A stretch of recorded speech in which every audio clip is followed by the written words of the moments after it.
Rita, în uimire, privea la măsuța ei de toaletă. Asta s-a întâmplat din nou. Nu era prima dată și totuși. Probabil că nu se poate obișnui cu așa ceva. Rita își amintea foarte bine. Ieri dimineață a deschis un tub nou de fond de ten preferat și a folosit doar puțin cremă, practic o picătură, pentru a masca cercurile albastre de sub ochi, care nu dispar de pe fața ei din cauza lipsei de somn. Iar acum tubul era practic gol. Dar nimeni, în afară de ea, nu putea să-l folosească. Nu era nimeni. Asta se întâmplă constant. Rochia roșie, pe care Rita a ales-o cu atât de multă grijă din magazin, dimineața se dovedește a fi la fel de elegantă și frumoasă, dar albastră. Inelul cu safir, primit de la soț, se transformă într-o bijuterie similară, dar cu rubin. Și așa, în detalii, terciul din farfurie. Dacă te întorci, devine omletă. Lucruri importante dispar. Documentele se află brusc în locuri complet diferite de cele unde sunt de obicei păstrate. Sau ceva și mai periculos. De multe ori, Rita uita să închidă gazul în bucătărie și doar întâmplarea o salva de o catastrofă. Ori soțul se întorcea la timp de la muncă, ori grădinarul simțea mirosul. Sau feroneria.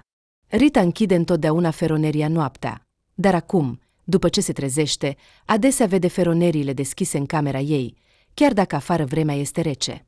Astăzi, acest fond de ten, care s-a evaporat miraculos într-o noapte. Draga mea, ești bine? A întrebat Anton, intrând în dormitor. Totul e excelent, a zâmbit Rita soțului. Se pare că zâmbetul a ieșit jalnic. Anton a înțeles totul.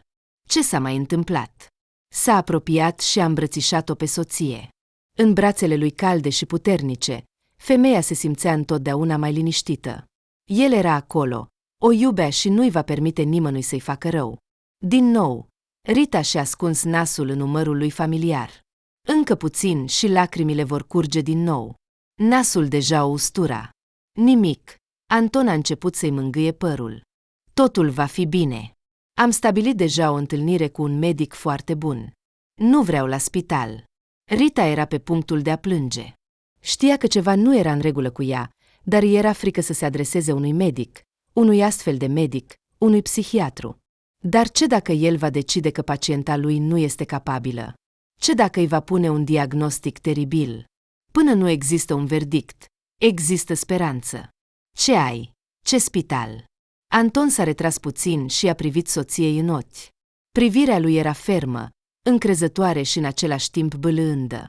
Este doar un specialist foarte bun. Ne va consulta în mod privat.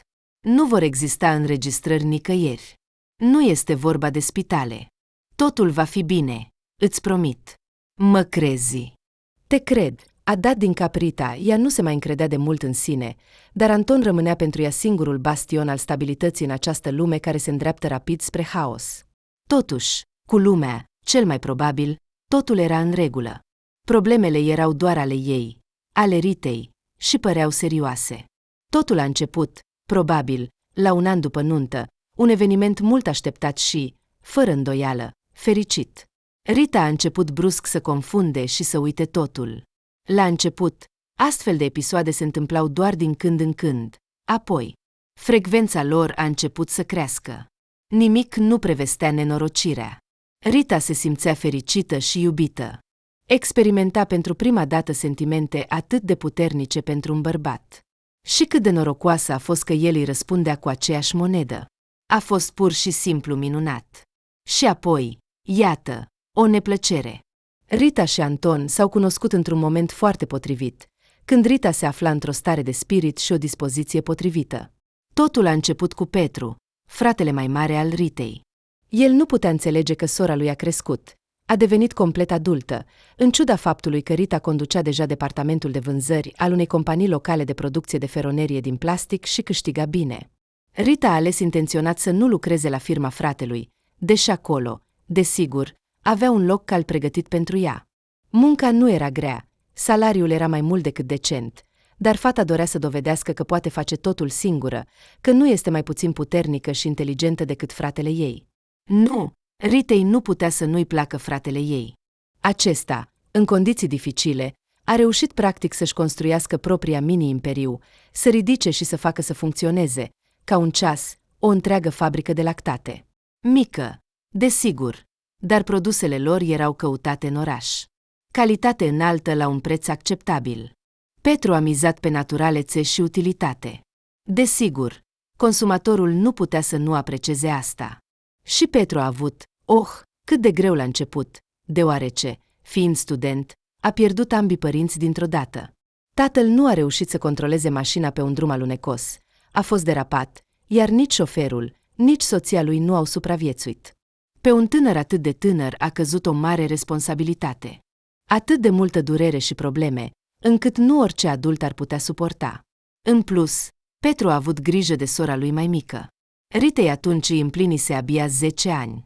Fetița risca să ajungă în orfelinat, deoarece familia nu avea rude sau apropiați. Dar Petru a făcut imposibilul. A obținut tutela asupra surorii. Asta i-a costat mult efort. Reprezentanții serviciului de tutelă nu erau prea dornici să încredințeze un copil unui tânăr atât de mic. Dar Petru a reușit cumva să-și dovedească capacitatea. Și apoi a urmat o perioadă foarte lungă și foarte grea în viața fratelui și surorii. Petru s-a transferat la o fabrică, a găsit un loc de muncă și a început să conducă taxiuri noaptea. Bine că a reușit să obțină permisul de conducere înainte de moartea părinților. Fără acele joburi suplimentare, nu ar fi supraviețuit. Rita, desigur, nu putea înțelege, din cauza vârstei, ce responsabilitate cădea pe umerii fratelui ei, dar încerca să-l ajute cât putea. Învață bine, se întorcea acasă la timp, a învățat să gătească chiar și după emisiuni culinare. Apropo, îi ieșea destul de bine. Petru a înlocuit-o pe Rita și pe mama, și pe tata. În ciuda oboselii și a muncii grele, el găsea întotdeauna timp pentru discuții sincere. Întreba cum îi merge fetiței, ce probleme are la școală și cu prietenii. Se asigura cu grijă că nimeni nu o supără pe sora lui. În copilărie, Rita putea să-i spună lui Petru totul, absolut totul. Știa că fratele ei o va înțelege, o va susține. Asta avea o valoare imensă. În paralel, Petru se ocupa de fabrica lui de lactate. O lungă perioadă de timp, aceasta a fost doar un proiect, în succesul căruia puțini credeau. Concurența era mare, aveai nevoie de mulți bani pentru a începe, dar părea că nu aveai de unde să iei. Și totuși, Petru a găsit banii. A reușit să convingă investitorii mari că ideea lui era bună. Planul fusese gândit în detaliu. Avea legăturile necesare. Apoi au apărut și banii. Și a început. Ce mândrie simțea Rita pentru fratele ei când a realizat că acesta începea să reușească. Ea termina deja școala. Rita mergea cu Petru la fabrică, vedea halele uriașe, oamenii, animalele, iar fratele ei era principalul aici. Mândria surorii mai mici o umplea. Acum suntem cu adevărat puternici, zâmbea Petru, uitându-se la surioara lui. Acum vom rezista. Banii nu sunt totul în viață, dar sunt importanți, foarte importanți. Banii sunt putere și energie. Ține minte. Petru nu-i refuza surorii nimic. Chiar și fiind un student sărăcuț, care muncea unde putea, reușea mereu să-i cumpere ceva plăcut. O păpușă, o ciocolată, o carte interesantă sau o agrafă frumoasă. Îi plăcea să o facă pe Rita fericită. Dar acum, când Petru avea bani, Rita a înțeles în sfârșit ce înseamnă o viață frumoasă. Nu, ei nu erau oameni de nivel Forbes, dar acum își puteau permite haine de marcă, mâncare de calitate, călătorii de câteva ori pe an. Petru, Alina și Rita au călătorit în toată lumea, au fost în toate cele mai populare locuri turistice. Alina, soția lui Petru. S-au cunoscut imediat după ce Petru a obținut diploma. Atunci era încă un tânăr sărăcuț cu o mulțime de planuri și perspective neclare. Alina nu s-a lăsat descurajată.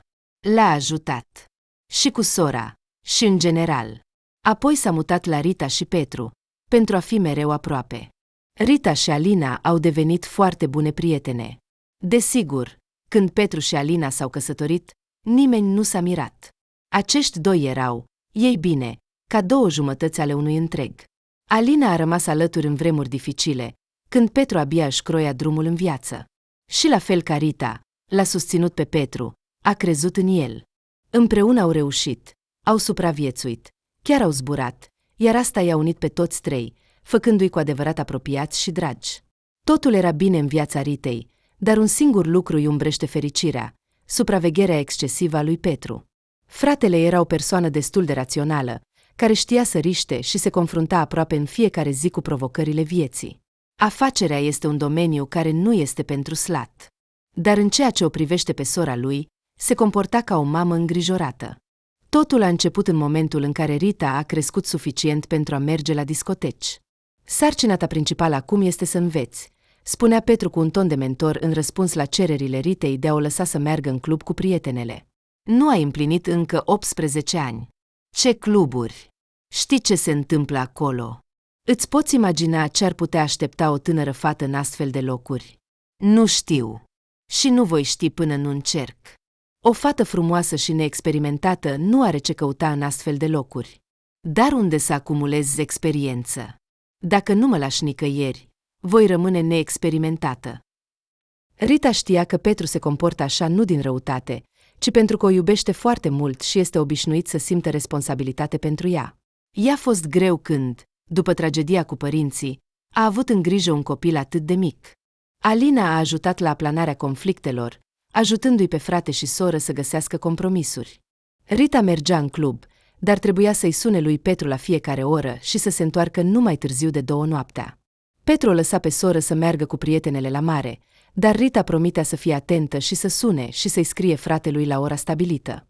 Desigur, este plăcut când cineva te iubește atât de mult.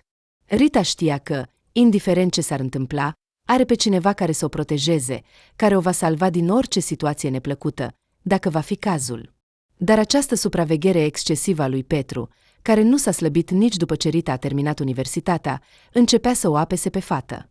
În opinia fratelui, lumea era plină de pericole teribile, care pândesc fetele tinere la fiecare pas.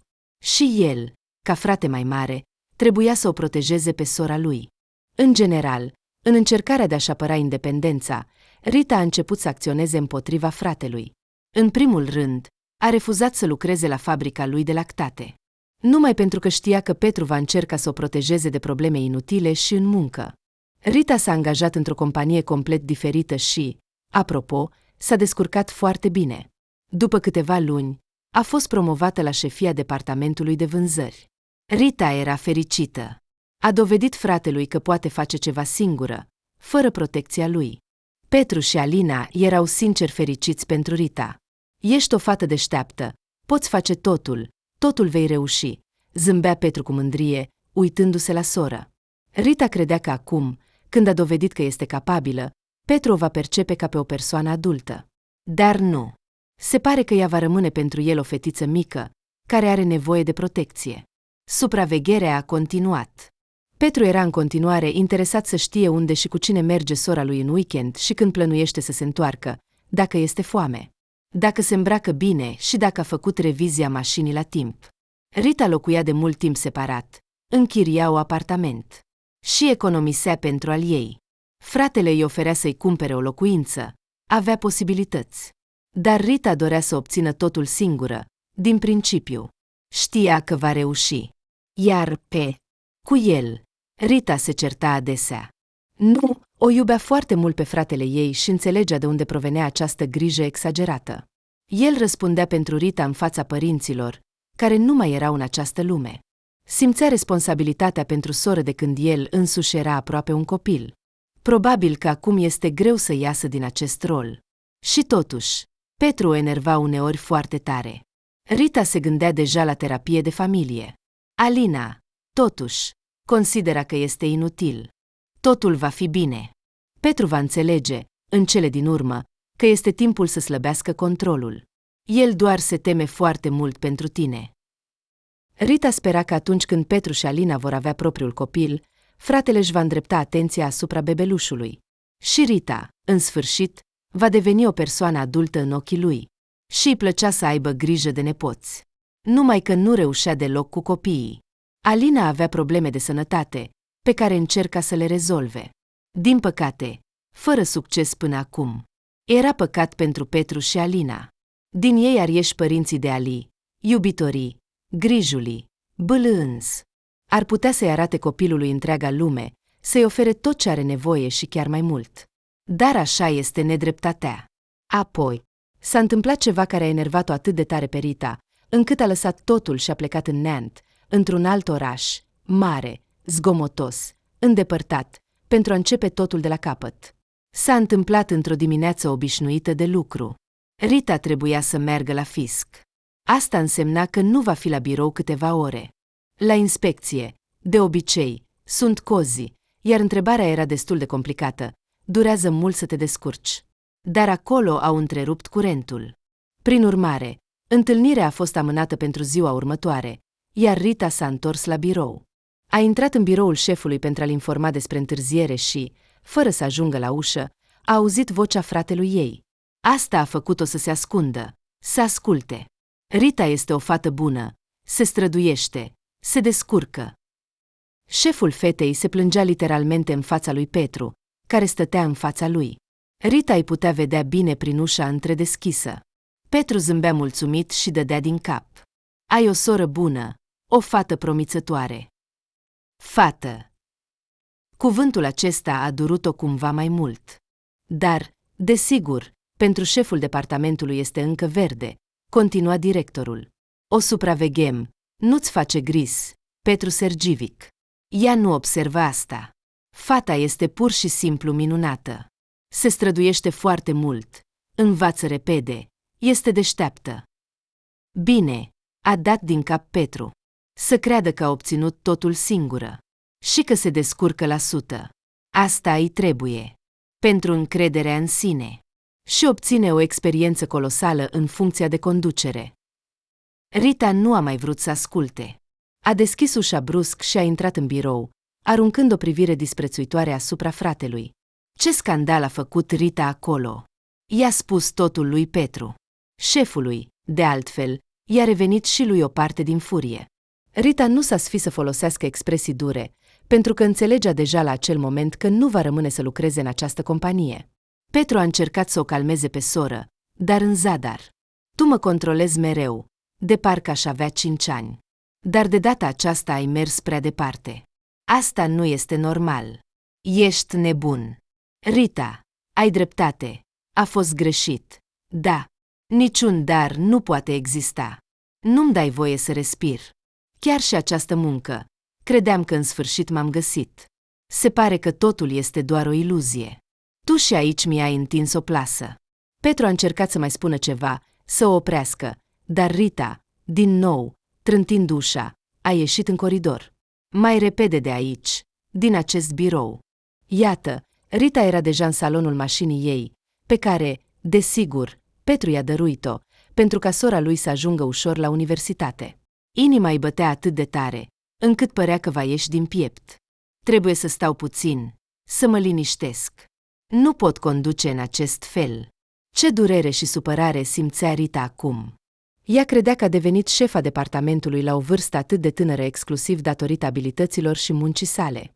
Rita chiar se străduia, muncea mult, învăța mereu ceva. Fata se mândrea cu sine și împărtășea constant succesele sale cu Petru. Acesta o lăuda, zâmbea, îi spunea cuvinte de încurajare, iar el, se pare, știa foarte bine că cineva o supraveghează, că șefii ei nu au făcut-o datorită realizărilor ei personale. Petru a organizat totul. Se pare că el era foarte bine cunoscut cu directorul Ritei. Nu este de mirare, el are mulți prieteni influenți în acest oraș. Asta era problema, acest oraș. Petru era o persoană respectată aici, un tânăr om de afaceri de succes, toată lumea îl cunoaște. Rita nu va putea fi în orașul ei natal. Ea va fi mereu doar sora mai mică și iubită a marelui Petru. Și chiar dacă va realiza ceva singură, oamenii vor continua să creadă că toate aceste succese se datorează doar legăturilor de rudenie cu Petru. Ce să mai spună oamenii? Acum nici măcar ea nu știa ce să creadă și în cine să aibă încredere. Decizia s-a conturat brusc. Rita va pleca de aici. Va pleca într-un alt oraș. Ideal, cât mai departe de mica patrie. Și va începe totul de la capăt. Și numele orașului, de care avea nevoie în minte, a apărut imediat. Da, este mare, zgomotos, frumos. Acolo, cu siguranță, sunt multe oportunități și perspective. Și, cel mai important, brațele lungi ale lui Petru nu se vor întinde atât de departe. Acolo, ea va descoperi cu adevărat de ce este capabilă singură, fără sprijinul fratelui. A simțit imediat o liniște în suflet. Chiar și supărarea pe Petru a dispărut. Dimpotrivă, a început să-i fie milă de el. Petru, el se îngrijorează cu adevărat pentru sora lui. Așa a fost obișnuit să trăiască. Îi va fi greu când va afla despre decizia surorii. Seara, Rita a vorbit cu fratele ei și cu soția lui deja complet liniștită. De ce să se agite? Decizia a fost luată, planul a fost gândit aproape până la detalii. Ea reușise chiar să găsească un apartament de închiriat, în orașul pe care se pregătea să-l cucerească. Și s-a înscris la câteva interviuri pentru muncă. Da, așa s-au desfășurat rapid lucrurile. Rita a decis să nu amâne lucrurile pe mai târziu și a început imediat să acționeze. Petru a încercat să o descurajeze. Este un oraș străin și imens. Vei fi complet singură acolo. Asta e ideea. Am deja mulți ani. Trebuie să înțeleg în sfârșit de ce sunt capabilă singură, fără tine. Îți pot spune și eu ce ești capabilă. Ești o angajată deșteaptă și promițătoare a unei mari firme. Eu nu am nicio legătură. Te apreciază acolo și te laudă foarte mult. Toate acestea sunt exclusiv meritele tale. Nu sunt sigură. A dat din cap Rita, în mintea ei se derula din nou dialogul lui Petru cu directorul. Petru părea foarte îngrijorat. A început să descrie în detalii toate ororile care ar putea aștepta o tânără fată într-un oraș mare și necunoscut. Se vedea că el crede în asta. Oprește-te, a cerut Rita. Nu ai uitat că sunt deja majoră? Sunt o persoană adultă, nu o studentă naivă. Nu-ți face gris. Totul va fi bine cu mine. Totul va fi cu adevărat bine, a intervenit Alina, care până acum tăcuse. Rita va fi în contact cu noi, nu-i așa? Desigur. Vom ști cum îi merge. Și dacă este ceva, tu poți să-i fii mereu de ajutor. Vreau să știi, a spus Petru. Dacă se întâmplă ceva, sună-mă imediat. Știu că aici ai sprijin, un spate de încredere, unde poți reveni oricând. Rita a zâmbit. A înțeles. Fratele s-a împăcat în interior cu decizia ei. Și asta este bine. Înseamnă că începe să realizeze că sora lui a crescut. A trecut mult timp. Ea tocmai a împlinit 25 de ani. Apoi s-a întâmplat ceva cu adevărat incredibil. Ceva ce Rita, ei bine, nu se aștepta deloc. Îmi pare rău. Petru a privit în jos. Chiar m-am comportat urât. Acum înțeleg asta. Alina a zâmbit fericit, iar Rita a clătinat din ochi, surprinsă. Ei bine, probabil că e timpul să bem ceai, a spus Alina. Am oprit la o cofetărie pe drumul spre casă. Am cumpărat niște bunătăți. În general, Rita a plecat. Avea bani pentru început, totuși în companie, pe o poziție de conducere, câștiga un salariu bun și putea economisi. În plus, Petru a transferat pe cardul surorii o sumă rotundă. Consideră că este echivalentul financiar al scuzelor mele sau pur și simplu banii tăi de început? Nu contează. În esență, pur și simplu așa mă simt mai bine. Rita a zâmbit doar. Oh, acest frate mai mare al ei. Marele oraș nu a întâmpinat noul său locuitor prea prietenos. Ploaia rece de octombrie, vântul înghețat și pătrunzător, nori cenușii de plumb deasupra capului, oameni grăbiți cu fețe posomorâte. Dar în sufletul Ritei cântau privighetorile. Se simțea cu adevărat fericită și liberă. Nu, Rita își iubea foarte mult fratele, dar era important pentru ea să-i dovedească lui, dar și Sieș, că este o persoană adultă și realizată, capabilă să facă față acestei vieți pe cont propriu. Apartamentul i-a plăcut Ritei. Mic, confortabil. Vederea din fereastră asupra unui bulevard aglomerat a bucurat-o de asemenea. La o astfel de fereastră este întotdeauna interesant să te uiți. Se întâmpla mereu ceva.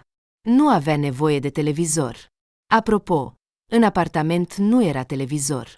Dar asta nu era o problemă. Rita a adus cu ea laptopul. Prima, probabil, săptămână, Rita a umblat pur și simplu prin oraș, s-a familiarizat cu el, a mers prin parcuri și bulevarde, a intrat în magazine mari și mici, a stat în cafenele locale. Totul îi plăcea în acest oraș. Era mare, viu, mereu în mișcare. Fata reușea să participe la interviuri în paralel. Nivelul salariilor în orașul Milion a fost semnificativ diferit de acele salarii la care Rita se obișnuise în mica patrie. Într-o direcție mai bună, din fericire. Și asta nu putea decât să o bucure. Totuși, fata nu reușea să găsească un loc de muncă. Oamenii îi zâmbeau, îi spuneau că, dacă candidatura ei se potrivește, o vor contacta. Și nu o sunau înapoi. În cele din urmă, Rita și-a redus așteptările. Nu era atât de ușor să obții o poziție de conducere, dar nu era o problemă. Și fata și-a îndreptat privirea către pozițiile de început. Aici, norocul i-a s-o urâs destul de repede. Astfel, Rita a obținut primul ei loc de muncă, pe care l-a găsit singură. A devenit economist estimat la o mică fabrică de mobilă. Salariul era acceptabil, munca era simplă, iar colectivul plăcut. Ce altceva mai era nevoie pentru fericire? Rita și-a făcut noi cunoștințe, a câștigat prieteni și prietene. Acești oameni i-au arătat orașul nocturn cu barurile și cluburile sale, cartierele care nu dormeau niciodată și luminile strălucitoare. A fost minunat. Desigur, Rita la început vorbea în fiecare zi cu Petru, așa cum promisese. El se îngrijora pentru sora sa. Îi punea milioane de întrebări. Îi oferea ajutorul. Rita se comporta cât mai tacticos, dar destul de hotărât. Nu, ea este adultă, este independentă. Petru trebuie să recunoască asta.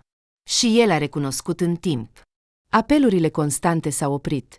Comunicarea a devenit astfel încât Rita își dorea de mult, pe picior de egalitate. Și asta a fost pur și simplu minunat. Rita mergea periodic în vizită la fratele ei și la Alina. Uneori, ei veneau și la ea.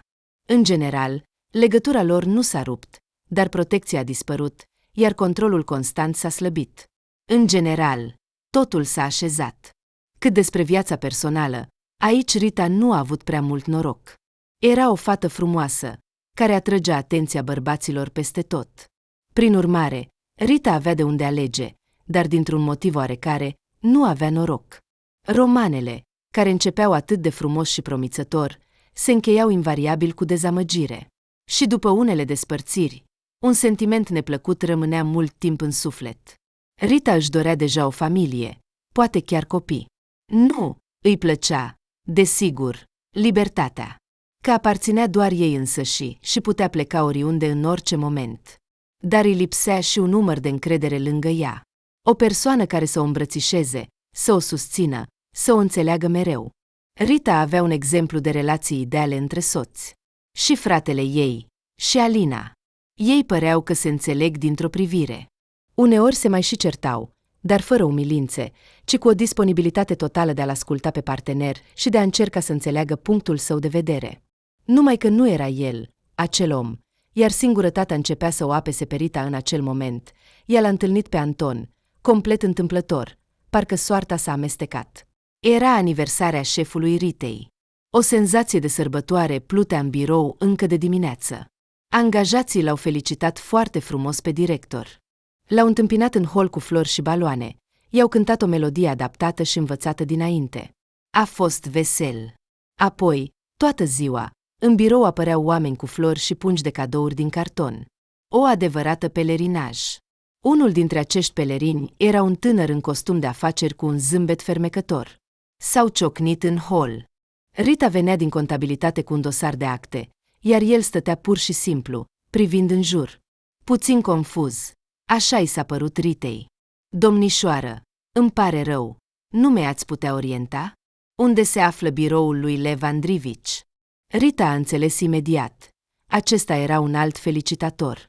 Să-i explici unde se află biroul sărbătoritului ar fi durat mult și era complicat. Aici avea un adevărat labirint. Iar străinul era atât de fermecător. Se uita cu ochii săi albastru închis direct în suflet. Și zâmbea atât de cald și bine. Hai să te conduc, a propus Rita. Mie mi este indiferent. E pe drum. Oh, ar fi minunat, s-a bucurat străinul. Totuși, el nu a rămas străin mult timp. Până la etajul 2, Rita a aflat că îl cheamă Anton și a spus și numele ei. Iar la etajul 3 a devenit clar că niciunul dintre ei nu dorea să se despartă. La biroul lui Lev Andrivici, tinerii și-au schimbat numerele de telefon. Anton se uita la Rita așa, încât ea avea capul învârtit, cu interes, admirativ, de parcă ar fi văzut cea mai frumoasă fată din lume. Exact așa se simțea Rita lângă el. Anton a intrat în biroul lui Lev Andrivici, iar Rita s-a dus la biroul ei. Gândurile ei erau amestecate, inima bătea repede.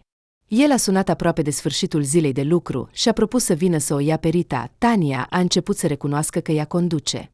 Nu trebuie să refuzi o astfel de ocazie de a se cunoaște mai bine. Nimic. Mașina ei va sta aici, în parcare.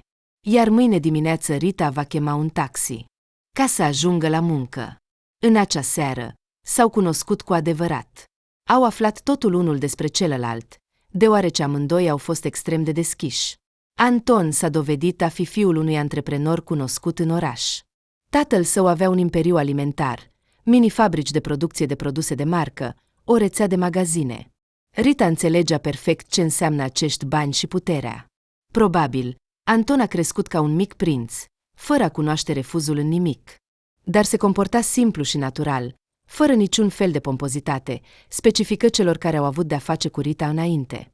Fata i-a povestit și ea despre sine, inclusiv despre conflictul cu fratele ei. De fapt, acest conflict rămăsese în trecut. Faptul că m-am aflat aici, în acest oraș, este rezultatul certurilor mele cu Petru, zâmbea Rita. Acum pare o prostie, dar de ce să fie o prostie? Tatăl meu a exercitat aceeași presiune asupra mea ca și asupra ta, frate. Numai că eu nu am avut curajul să fac ceea ce ai făcut tu, a clătinat din cap Anton. Sunt impresionat de fapta ta. Totuși, eu nu regret nimic. În cele din urmă, tatăl meu s-a dovedit a avea dreptate în privința mea și acum mă simt la locul meu. Îmi place ceea ce fac. Anton, în anii săi tineri, era deja mâna dreaptă a tatălui său.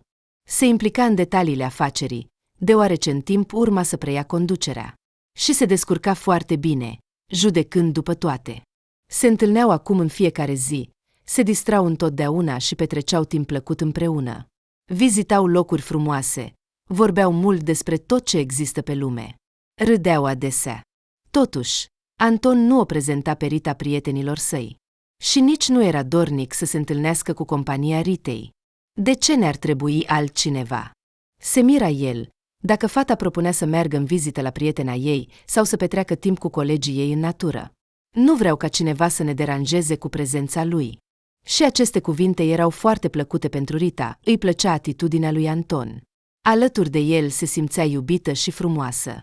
Între ei nu existau secrete.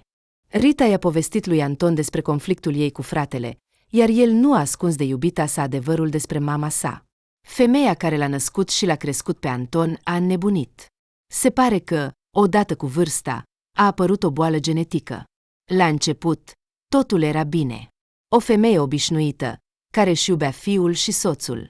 Apoi, totul s-a întâmplat treptat, nu repede, împărtășea Anton amintiri dificile. Ne-a rămas să uităm ceva, să confundăm faptele. Apoi au apărut chiar și halucinații. Și cel mai înfricoșător și neplăcut, agresivitatea ei. Se descărca pe tată, apoi și pe mine. În cele din urmă, tatăl a fost nevoit să-i restricționeze capacitatea de a acționa, pentru că era periculos. Atât de multe bunuri pe o persoană care nu se controlează deloc. Cine știe cine ar fi putut profita de asta? Trebuia să aibă grijă de mama. Tatăl lui Anton, un om de afaceri de succes, putea să-și permită să angajeze o asistentă, dar asta era insuficient. O persoană bolnavă necesita implicarea constantă a tuturor membrilor familiei. Am încercat să facem în așa fel încât mama să nu se rănească singură, a clătinat din cap Anton. Dar ea nu înțelegea asta. Nu înțelegea că vrem să o ajutăm și ne considera dușmani, inclusiv pe mine, pe fiul ei iubit. Mama s-a transformat într-o persoană complet străină și necunoscută. Era o persoană complet diferită. Să te obișnuiești cu așa ceva este pur și simplu imposibil. Boala mamei a progresat rapid. Perioadele în care tatălui Anton o interna în spitalul de specialitate erau frecvente. De acolo revenea surprinzător de liniștită și indiferentă. Problemele păreau mai puține, dar era totuși greu să vezi o persoană dragă în această stare. În cele din urmă, ea a fugit de noi, a clătinat din cap Anton. A strâns lucrurile și a plecat. Nu avea nimic. Absolut nimic. Tatăl a restricționat capacitatea mamei de a acționa, ceea ce înseamnă că nu putea dispune de bunuri. Dar tatăl totuși i-a cumpărat un apartament într-un alt oraș, departe de aici.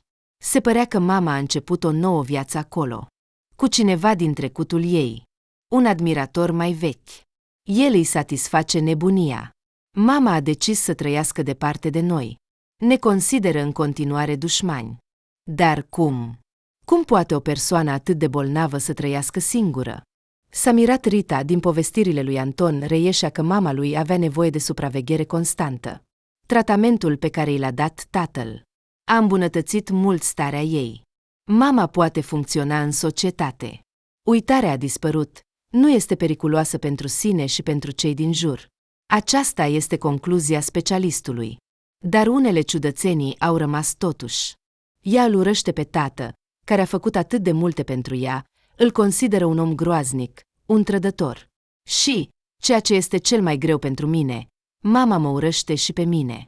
Crede că am luat partea tatălui din cauza banilor și a puterii lui. Mama a încercat să mă ia cu ea, m-a implorat să-l părăsesc pe tată, cum îl numea, asigurându-mă că el este periculos pentru mine, că lângă el voi deveni la fel. La ce? Ei bine, rece, calculat, crud, capabil de orice pentru a-și atinge scopul. Tatăl tău este într-adevăr așa? Rita, în acel moment, era deja familiarizată cu părintele lui Anton, Serghei Victorovici.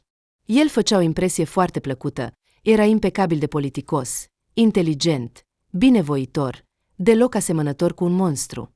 Ei bine, desigur, tatăl are un caracter puternic, totuși el conduce o afacere mare. Numai că, desigur, el nu este deloc omul groaznic pe care îl consideră mama. Este o consecință a bolii ei, nu mai mult. Câți ani aveai când mama s-a îmbolnăvit? Când au început primele semne, probabil, pe la 14-15 ani. Și-a plecat de la noi, mai bine zis, a fugit, acuzându-ne de toate păcatele, când eu eram deja în anul 3 la universitate. Eram destul de matur pentru a înțelege ce se întâmplă. Și ce?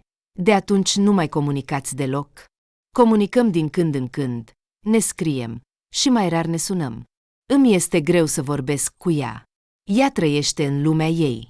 Tot timpul spune că trebuie să ascult vocea conștiinței și că trebuie să mă țin departe de tată.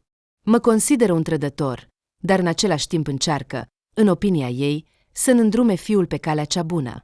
De altfel, cineva are grijă de ea, de mama. Tatăl a angajat oameni. Ea nu observă nimic, dar pentru o persoană bolnavă este absolut necesară supravegherea. De acest îngrijitor al ei nu avem încredere, așa că oamenii tatălui o supraveghează, pentru a nu pierde momentul în care ea va ceda din nou. Ei bine, va pierde mințile. Ca acum câțiva ani. Tatăl este o persoană foarte responsabilă. Se străduiește pentru mama și acum. Din păcate, ea nu apreciază asta. Da, o poveste grea. Încă una. După această dezvăluire a lui Anton, ei au devenit și mai apropiați.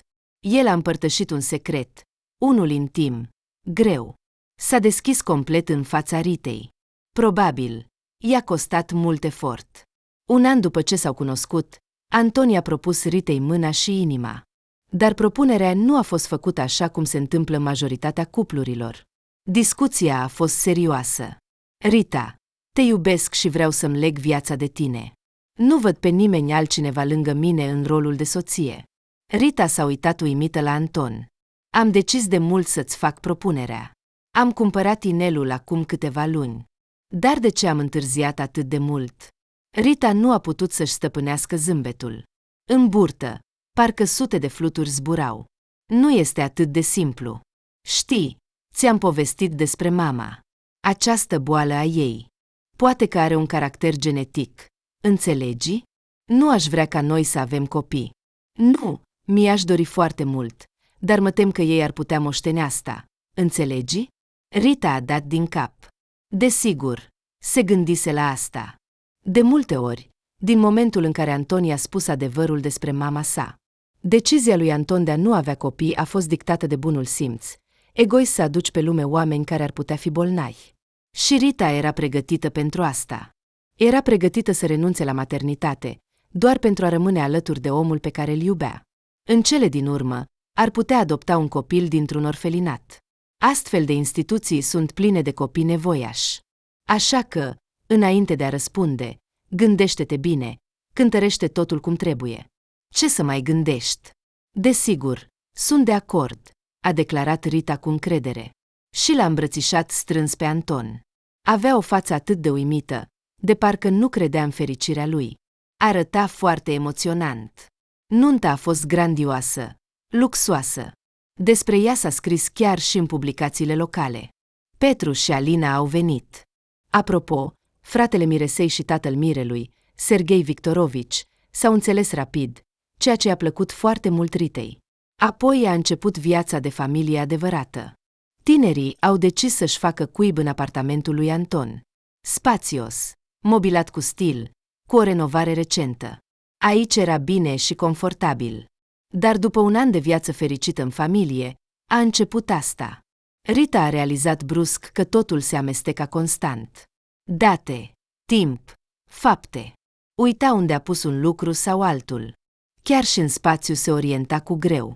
La început, a pus totul pe seama oboselii și nu i-a spus lui Anton despre îngrijorările ei. Nu era nevoie să-l îngrijoreze. Dar apoi a fost nevoită să ceară ajutorul soțului. El a perceput problema ei cu înțelegere. A dus-o la doctor, care i-a prescris vitamine pentru memorie și medicamente. Dar Ritei îi era din ce în ce mai rău. Simptomele se intensificau, iar apoi începuseră chiar și halucinațiile. Auditive și vizuale de asemenea. Ei bine, cum poți confunda culoarea unei rochii? De exemplu, Rita era sigură că cu o zi înainte cumpărase o rochie de o nuanță, iar dimineața a văzut în dulap o rochie de o culoare complet diferită. Ei bine, și în general. Astfel de povești erau multe. Se întâmplau în fiecare zi. Asta o speria și o deruta. Problemele au început și la muncă. Rita, care se făcuse cunoscută în companie pentru precizia și meticulozitatea ei, a început să facă greșeli grosolane în rapoarte. Nu se putea concentra, nu își putea aminti șabloanele și algoritmii de lucru, care, după cum părea înainte, erau bine înrădăcinați în memorie. În cele din urmă, Anton i-a sugerat soției să renunțe la muncă. Evident, cu tine se întâmplă ceva. Ai nevoie de odihnă, iar munca este un stres suplimentar. Și, de asemenea, ca angajat nu ești foarte bun. Îmi pare rău. Rita a dat din cap. Desigur, Anton avea dreptate. În tot ce spunea. Soțul a trimis-o pe Rita într-un sanatoriu. Acolo părea că i-a fost mai bine. A apărut o rază de speranță că totul a fost din cauza oboselii. Și acum Ritei îi va fi mai bine. Numai că acasă totul a continuat. Amnezii, halucinații, dezorientare. Rita a început să se teamă să iasă singură pe stradă. Totuși, uneori se forța să facă asta, pentru a nu deveni complet o persoană neajutorată. Anton o privea pe soție cu îngrijorare și compasiune. Căuta medici care prescriau tot mai multe, noi medicamente. Totuși, acestea nu o ajutau pe Rita, specialiștii o examinau pe Rita neoficial.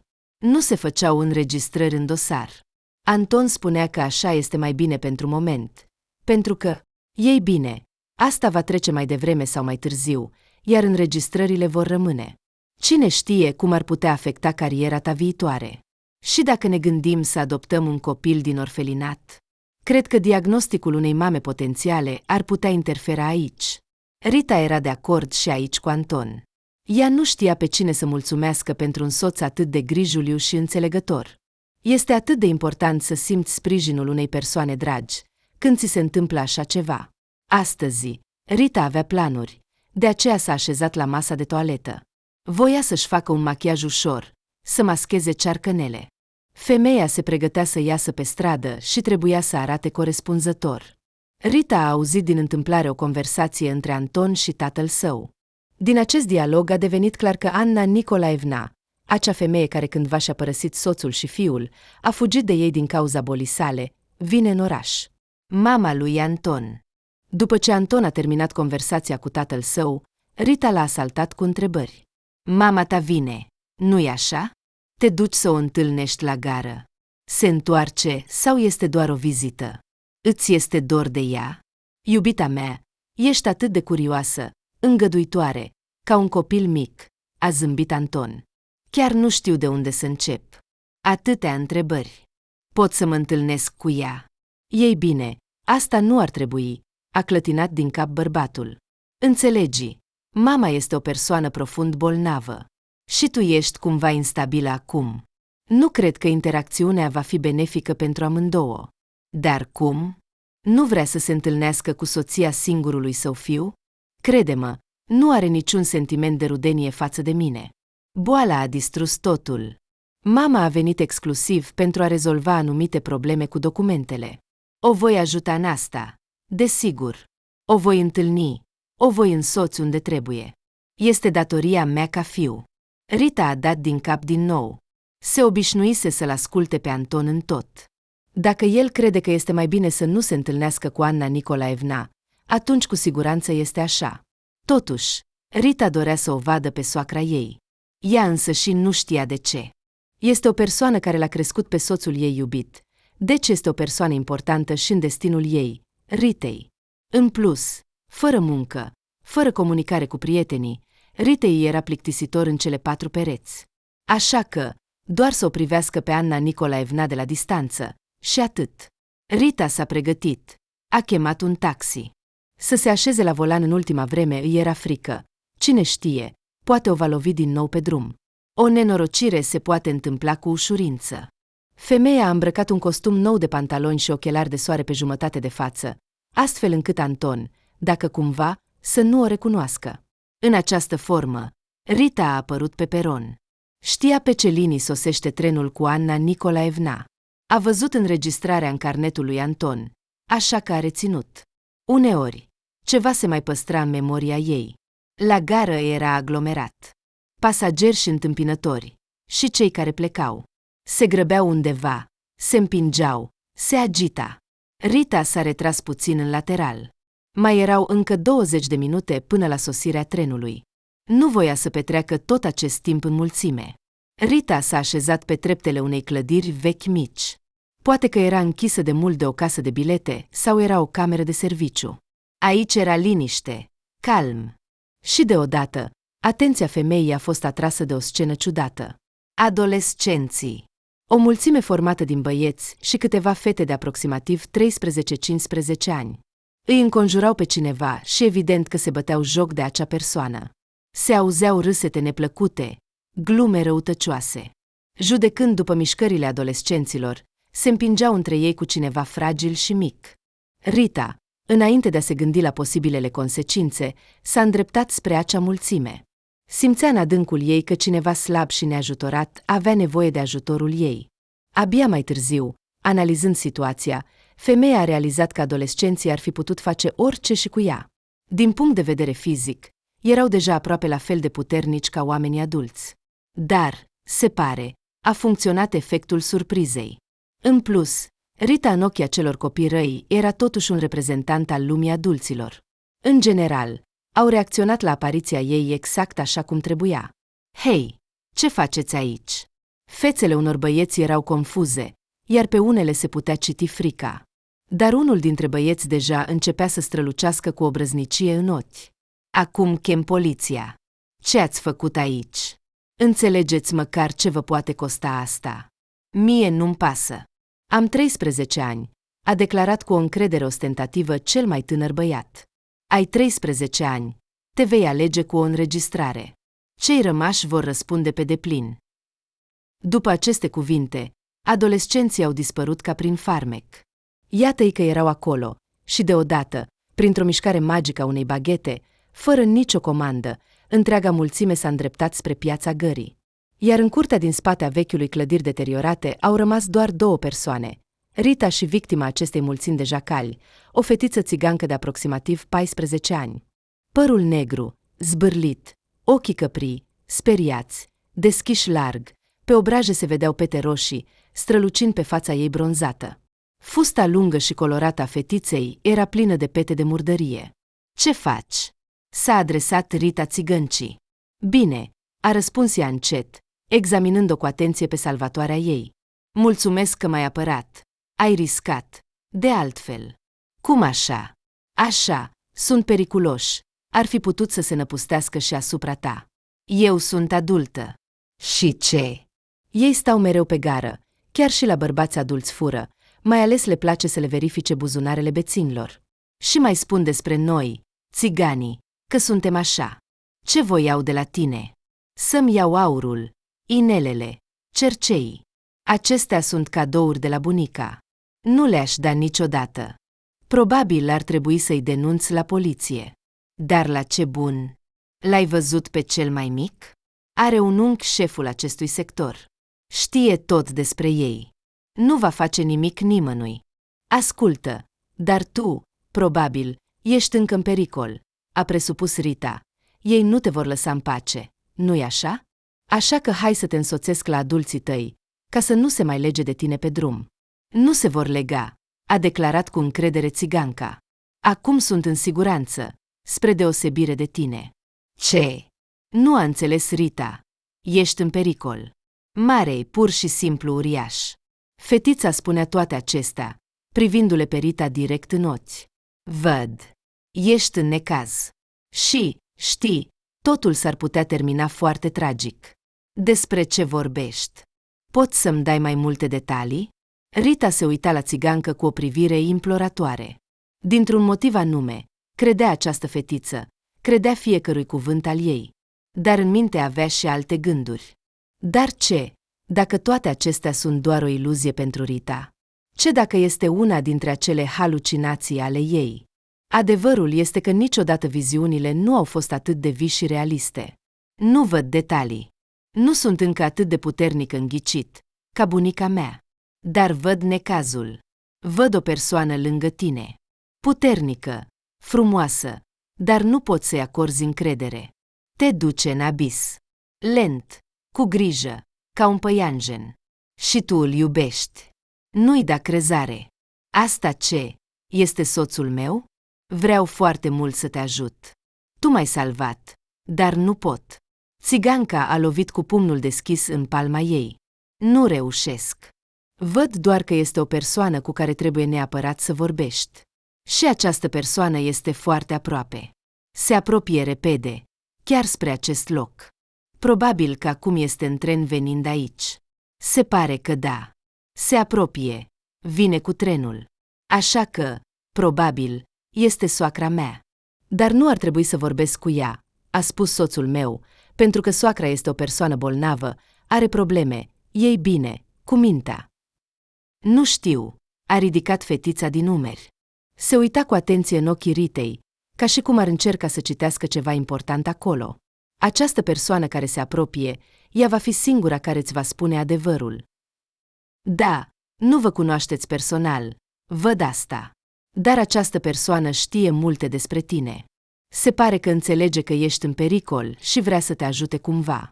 Acelei persoane trebuie să-i acorzi încredere totală. Dar este slab.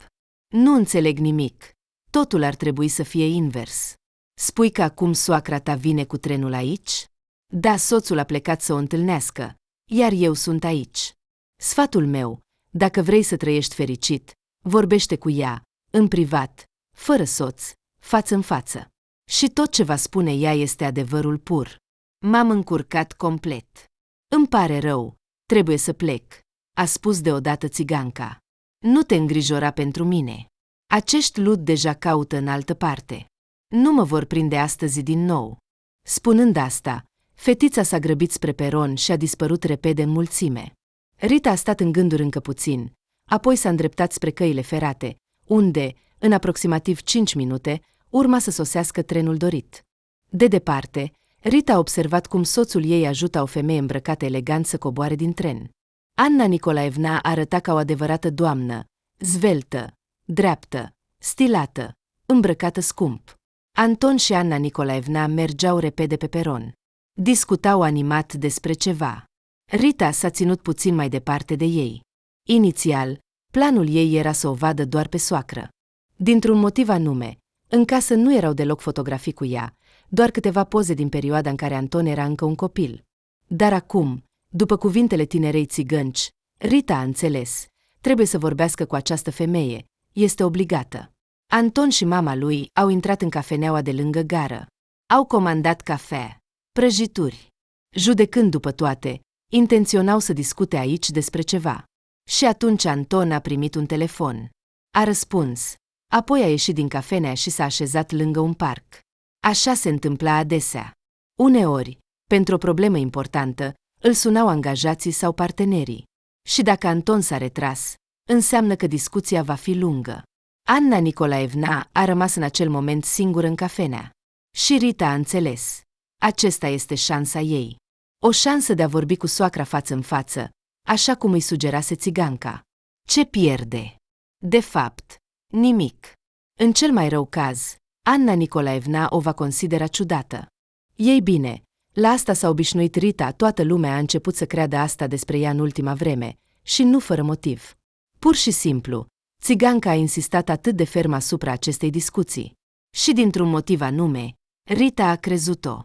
Trebuie să încerce. Cu alte cuvinte, Rita a intrat în cafenea și s-a apropiat de soacra ei. Uimitor, dar aceasta a recunoscut-o. Rita! A exclamat Anna Nicolaevna. Ce surpriză! Am venit aici special pentru tine. Adevărat? Rita acum nu înțelegea nimic. Desigur. Hai să ne îndepărtăm de aici. Nu trebuie să ne vadă Anton împreună. Tu te ascunzi de el acum, nu-i așa? Da, a recunoscut Rita, complet confuză. S-au îndepărtat într-un colț unde se afla toaleta pentru femei. Aici nu era nimeni. Așa că așa ești tu. Anna Nicolaevna a luat-o pe Rita de mână. Frumoasă. Foarte tânără. Trebuie să mă acorzi acum încredere. Fiecărui cuvânt al meu. Ești într-un mare pericol. Și tu ești la fel.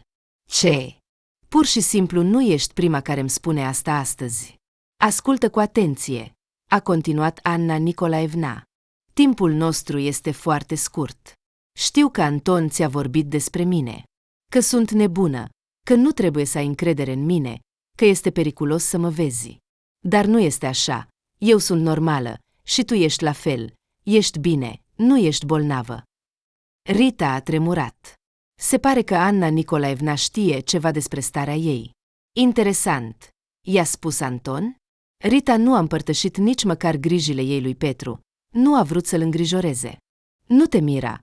Când am văzut fotografiile de nuntă ale lui Anton pe rețelele sociale, m-am alarmat imediat. Apoi, tu ai renunțat la muncă, ai rămas acasă, ai devenit ciudată. Asta am aflat de la grădinarul vostru. Noi ținem legătura. Și am înțeles totul. Cu mine a fost la fel, spunea repede Anna Nicolaevna. Dar apoi, datorită unei persoane bune, care nu mi-a fost indiferentă, am înțeles totul. Soțul meu, Sergei Victorovici, de fapt, tatălui Anton, a făcut asta intenționat. A schimbat lucrurile între ele, m-a făcut să par o nebună, chiar mi-a pus în mâncare substanțe care cauzau pierderi de memorie și halucinații. A acționat sistematic pentru a mă face să par nebună, prefăcându-se în același timp că este un prieten și un soț grijuliu. Și eu am crezut. Am crezut că înnebunesc. Era atât de înfricoșător. Dar de ce? De ce a făcut toate acestea? Evident, pentru a mă prezenta ca incapabilă și a-mi lua toate bunurile comune, dar și moștenirea mea, pe care am primit-o de la tatăl meu, un om destul de înstărit. Lui Serghei i-a fost întotdeauna și totul puțin, iar pentru bani era gata să facă orice. Absolut orice, cu o excepție. Voia să obțină controlul total asupra fiului nostru. Niciodată nu am aprobat metodele lui de educație. Nu-mi plăcea ceea ce îi însăfla lui Anton. Dar fiul, el a fost întotdeauna foarte atașat de tatăl său. Anna Nicolaevna era în disperare. Și atunci un prieten din copilărie a venit să o ajute. Acest bărbat a fost îndrăgostit de ea de mult timp și, din acest motiv, a făcut totul pentru salvarea ei. A organizat o urmărire a lui Serghei Victorovici și a observat că el schimba totul în casă, dar și că arunca și strica lucrurile soției și, ceea ce era cel mai rău, îi punea în cafea un fel de pulbere. Am dus această cafea la expertiză odată, împărtășea amintirile Anna Nicolaevna. Acolo s-a dovedit a fi o substanță care influența psihicul. Ei bine, atunci ai înțeles totul. Și ai realizat că trebuie să fugi. Să fugi din oraș. Să fugi de acest om înfricoșător, cât timp mai sunt în viață. Lupta cu el era inutilă. Un adversar prea puternic. Are bani. Relații. Putere. Anton nu mai putea fi salvat. Era sub influența tatălui său.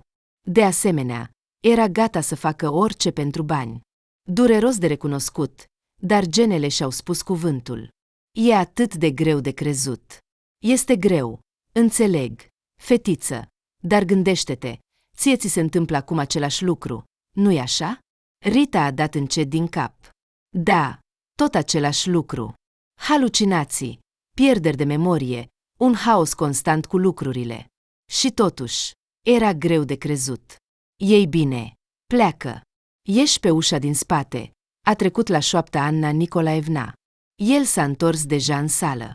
Voi ieși acum la el, ca și cum nimic nu s-ar fi întâmplat, și voi cere o întâlnire cu tine. El, desigur, nu va fi de acord, mă va amenința din nou cu spitalul și eu voi pleca. Dar ceea ce am venit să fac, am făcut deja. Nu am venit degeaba. Rita s-a întins în pat și a deschis ochii. A zâmbit, văzând decorul atât de familiar și drag al camerei ei din casa fratelui. În aceste ziduri, femeia s-a simțit întotdeauna în siguranță. Până când va locui aici, cu Petru și Alina, trebuie să se recupereze puțin după tot ce s-a întâmplat. Apoi, Rita va merge să cucerească Moscova. Acum are libertate totală de acțiune. După conversația cu soacra, pe care toată lumea o prezenta ca pe o nebună, Rita a înțeles că trebuie să acționeze. Primul lucru pe care l-a făcut a fost să instaleze camere în toată casa. Și foarte curând s-a convins că haosul cu hainele, cosmeticele, bijuteriile este opera lui Anton. În timp ce Rita dormea, el schimba totul între ele. Unele lucruri le strica, altele le arunca. Și da, soțul ei chiar îi punea în mâncare o pulbere. Anton făcea totul pentru ca Rita să se simtă nebună, speriată și confuză. La cine altcineva putea să se adreseze Rita cu toate acestea? Desigur, la Petru. Acesta a intrat în furie când a văzut înregistrările și a auzit povestea confuză a surorii sale. A venit personal să o ia cu mașina, parcurgând sute de kilometri în câteva ore. A dus-o acasă, a ascuns-o, a susținut-o. Acasă, Rita a simțit imediat o ușurare. Alina se îngrijea de ea. Era foarte emoționant și drăguț.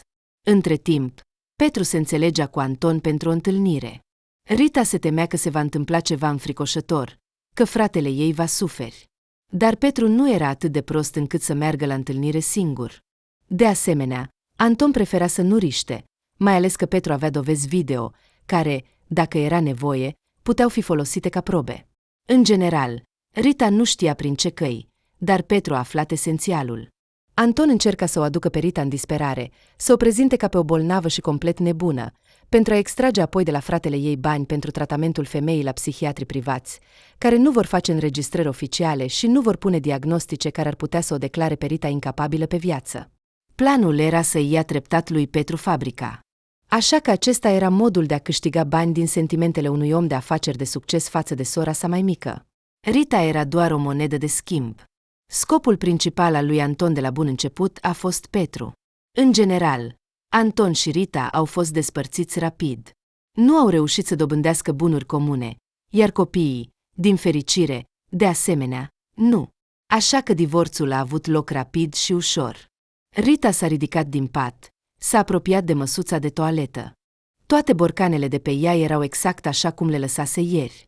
Ce surpriză! Cum pot astfel de mici lucruri să aducă bucurie? Rita s-a zâmbit reflecției sale din oglindă. Piele proaspătă, curată, un ușor fard de obraz. Parcă nu ar fi avut acele cercuri întunecate sub ochi. Astăzi i-a apărut în vis acea țigancă. Aceasta a dat din cap aprobator și a zâmbit în tăcere, ca și cum ar fi felicitat-o pe Rita pentru că a acționat corect și s-a salvat. Rita a reușit să-i mulțumească, căci dacă nu ar fi fost avertizarea țigăncii, cu greu ar fi crezut cuvintele Annei Nicolaevna și, în general, probabil că nu ar fi vorbit cu ea.